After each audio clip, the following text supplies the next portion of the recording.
De bipolar a bipolar. Es una guía práctica para afectados por el trastorno bipolar, sus familias y amigos con una peculiaridad. Su autor, Alejandro Hernández, padece también este trastorno. Él está con nosotros esta noche aquí, en La Otra Mirada.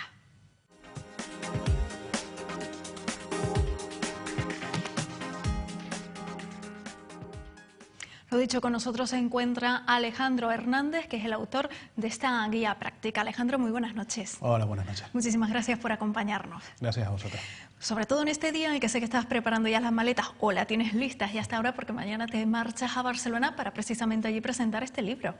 Sí, he tenido la suerte de colaborar un poco con una distribución y una venta en Cataluña, más concretamente y en la península en general, que me ha permitido pues, un poco salir del archipiélago para intentar que este libro llegue al mayor público posible. Un libro, como decimos, versa sobre el trastorno bipolar. ¿Qué es exactamente el trastorno bipolar? El trastorno bipolar, para decirlo en muy pocas palabras, diríamos que es un trastorno del estado de ánimo. Es una enfermedad mental que se trata desde el punto de vista de la psiquiatría y que consiste, en vez de una deficiencia de tipo intelectual o cognitivo, que la persona va a sufrir episodios, crisis en su estado de ánimo, tanto hacia, por eso lo de los dos polos bipolar, hacia el polo maníaco o eufórico o hacia el polo depresivo, pues muy drásticas, muy intensas. ¿Cuándo se suele manifestar?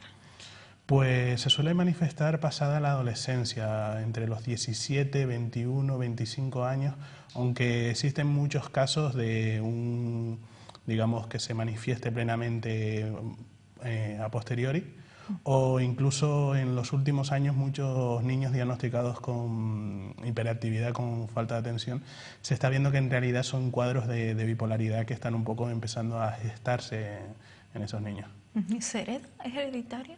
Sí, tiene un componente genético muy claro, aunque como muchas enfermedades que se heredan, no se sabe exactamente qué genes y exactamente cómo funcionan, aunque hay estudios en unas direcciones u otras, pero sí se sabe que es una enfermedad que se hereda y que tiene un componente genético muy importante.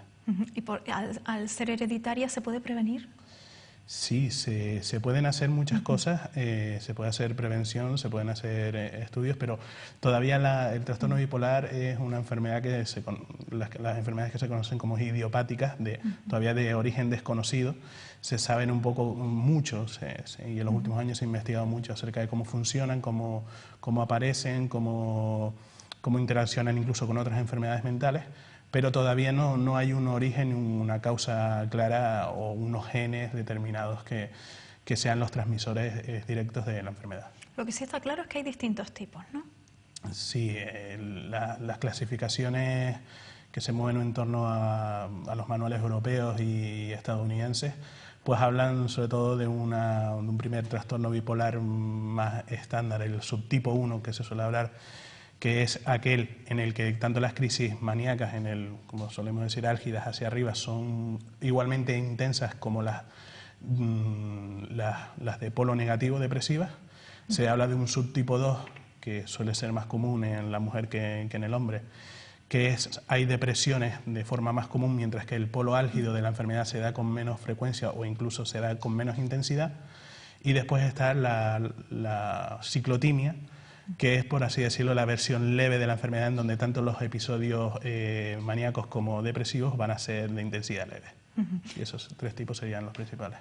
Como comentaba al principio, has escrito este libro porque tú padeces la enfermedad. ¿Recuerdas, Alejandro, cuándo te la diagnosticaron? ¿Cómo recibiste la noticia? Sí, perfectamente. Bueno, recibir la noticia, como nos pasa a la mayoría de nosotros, cuando te dan el diagnóstico son unas palabras que poco sentido tienen. Es como diciendo, empiezas a conocer lo que ello implica y lo que significa cuando uno, a lo mejor con ayuda de su entorno o uno mismo, se va informando o si tiene un terapeuta que digamos que como parte de su terapia es el que el paciente esté informado, pero cuando te lo dicen como diciendo, la enfermedad la estás padeciendo igualmente, que te pongan un diagnóstico u otro, al menos en un primer momento no suele importar poco. Luego, cuando vemos que gracias a ese diagnóstico nuestra calidad de vida mejora porque ese diagnóstico conlleva un tratamiento determinado, más apropiado, más certero, más conciso a aquellos síntomas que hemos estado padeciendo durante tanto tiempo, pues entonces, por supuesto, nos vamos dando cuenta de la importancia de ese diagnóstico. Pero en un primer momento es muy difícil que eso ocurra. ¿Quién se da cuenta de que padeces algún tipo de enfermedad? En este caso, ¿tú mismo o ya son los familiares los que se dan cuenta que algo ocurre? Bueno, eso depende un poco de cómo hayan sido las primeras crisis álgidas, las primeras crisis mayores.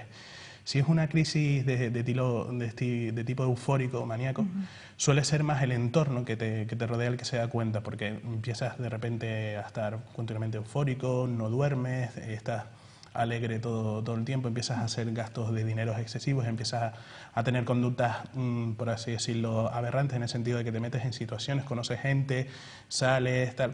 Digamos, la persona que está padeciendo ese estado normalmente no se siente enfermo y de hecho no es consciente de lo que está haciendo ni en qué peligro se está metiendo. Pero el entorno sí, de repente ven que esa persona empieza a comportarse de una forma totalmente distinta a como es esa persona normalmente. Sin embargo, en el episodio depresivo, el que tú lentamente vayas cada vez cayendo en un estado de ánimo cada vez más triste, con menos energía, más depresivo, con pensamientos negativos cada vez más recurrentes y demás, digamos que eso es algo que te das tú más cuenta personalmente en tu interior que tu entorno. Tu entorno sí se terminará dando cuenta, pero seguramente después de ti.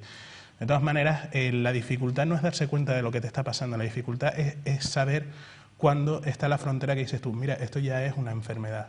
Esto ya no es que yo tenga esta personalidad o que yo esté triste o deprimido porque haya perdido mi puesto de trabajo, por poner un ejemplo, sino que ya hemos pasado un escalón que dices tú, no, ya debe verme un médico, tratarme e intentarme diagnosticar de lo que me está pasando. Y ese paso, ese ponernos en manos por primera vez de profesionales de la salud mental, suele ser el que le cuesta tanto al propio afectado como a la familia, que cree que es como una vergüenza admitir que lo que le pasa a su hijo, a su cónyuge o lo que sea, es un problema de salud más que una cuestión de personalidad o ambiental. Tú hablas de tu experiencia en este libro, imaginemos que eso le da una dimensión diferente, es algo más cercano tanto para los familiares, amigos, como para la persona que puede sufrir esta misma enfermedad, ¿no? Exacto. Yo a quien dirijo principalmente esta obra son a esas personas que a lo mejor ya están diagnosticadas, pero no se sienten muy identificados con lo que ello conlleva y a lo mejor su médico psiquiatra o su familia les han intentado explicar su situación y dices tú, pues, pero bueno, si este tipo de cosas te las enseña alguien que ha pasado por lo mismo que tú, que no se dedica solo y exclusivamente a dar un testimonio de su experiencia, sino que además te está dando unas herramientas y te está diciendo, mira, nosotros los pacientes de salud mental normalmente se nos suelen atribuir roles muy pasivos, es decir, que se tomen la medicación, que estén tranquilitos y para su bienestar. Y yo digo que no, yo digo que el paciente de salud mental en general y en concreto el de trastorno bipolar tiene un gran espacio, tiene muchas herramientas que puede utilizar para mejorar su bienestar y por supuesto cuando mejoras el bienestar de una persona con una enfermedad mental, mejoras la de todo su entorno. ¿Cuáles serían algunos de esos consejos que facilitas en el libro para estas personas? Bueno, pues yo creo que lo principal es esa expresión de coger, como quien dice, coger el toro por los cuernos, ¿no? Es como diciendo, el saber y creernos, porque muchas veces es difícil creérnoslo, de que podemos hacernos responsables en muchos niveles, en otros no, en otros está el tratamiento médico, está la psicoterapia, pero en muchos otros niveles, a nivel de psicoeducación y muchas actitudes que podemos aprender, podemos nosotros ser responsables y tomar un papel activo en nuestro bienestar y en nuestra enfermedad. Como diciendo, al igual que a una persona con una diabetes, como poniendo un ejemplo de otra enfermedad crónica, ¿no? Sí. Debe aprender, tener una dieta determinada, tener un control sobre sus niveles de azúcares en sangre y demás, pues nosotros, como trastorno de estado de ánimo que tenemos, debemos aprender a observar nuestro propio estado de ánimo, a observar qué dinámica está teniendo, si estamos yendo hacia arriba, si estamos yendo hacia abajo, cómo va a influir eso en nosotros, si estamos dentro de un estado de ánimo normal o si ya nos estamos saliendo en un polo o en otro hacia aspectos más patológicos de la enfermedad, y tomar las medidas de precauciones lo más precoz posible que se pueda, para que evitar esas crisis, o que si se dan las crisis sean lo menos intensas posible. Podríamos decir que llevar una especie de diario, ¿no? Sí, eso es una de las tácticas, por así decirlo, lo que se llama la gráfica vital en trastorno bipolar, que es en una gráfica poner como si fuese una línea ascendente o descendente de nuestro estado de ánimo, y ver un poco cómo oscila, cuándo oscila, osciló en una época determinada del año, cuándo me pasó algo determinado, cuáles son esos desencadenantes, esas cosas que nos hace que nuestro estado de ánimo se vuelva inestable, y lo contrario, y qué cosas pasaron o nos ocurrieron, o qué personas nos ayudaron a estabilizarnos. Y eso es un viaje de autoconocimiento que es duro, pero cambia la vida totalmente de la persona afectada por esta enfermedad. Nombrabas las épocas del año. ¿Influye como es la primavera, al igual que al resto, ¿no? Que no puede ser la enfermedad, la primavera, el invierno, el otoño, influye? Sí, a ver, en general los pacientes por trastorno bipolar son sensibles a los cambios. Y los cambios, dicho en el aspecto más inmenso de la palabra.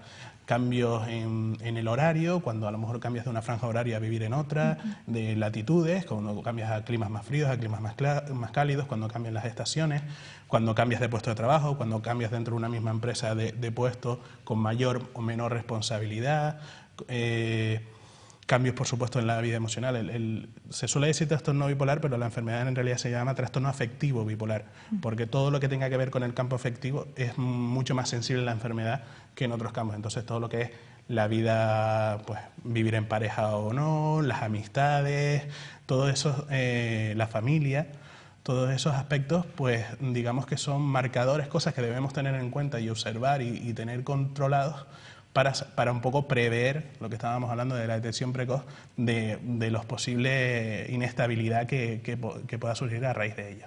La familia, por tanto, ocupa un papel fundamental, ¿no? Sí, sí.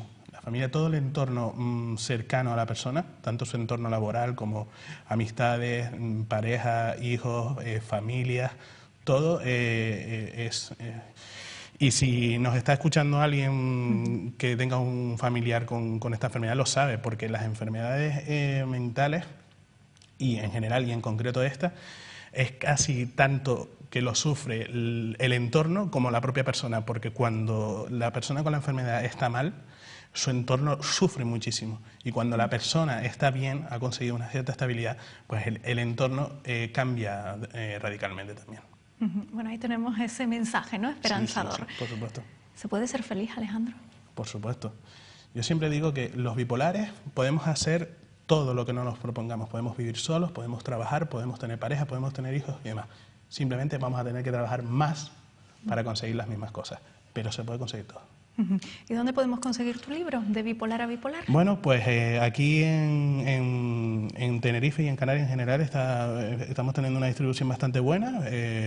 Podemos en librerías universitarias muy famosas de La Laguna, en Santa Cruz, también aquí en el norte, en Las Palmas, y digamos que está teniendo bastante acogida.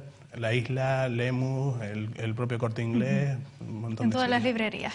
Sí, y como diciendo, y si no lo tienen, lo pides, y como estamos hablando de editoriales, por supuesto, no muy importantes, muy grandes, pero tú lo pides en una librería y se lo piden a la editorial y te lo consiguen. Perfecto, pues te deseamos muchísima suerte también en esa presentación que tendrá lugar mañana en Barcelona. Gracias. Y que sigas escribiendo, sino de este tema, de otros asuntos también interesantes. Seguiremos. Muchísimas gracias, Alejandro. Venga, a vosotros. Bueno, hoy hemos tenido la oportunidad en Noticias de Tenerife de conocer esa enfermedad, ese trastorno bipolar. Lo hemos hecho con el autor de ese libro titulado De Bipolar a Bipolar, Alejandro Hernández. Llega el momento ahora de conocer la información del tiempo.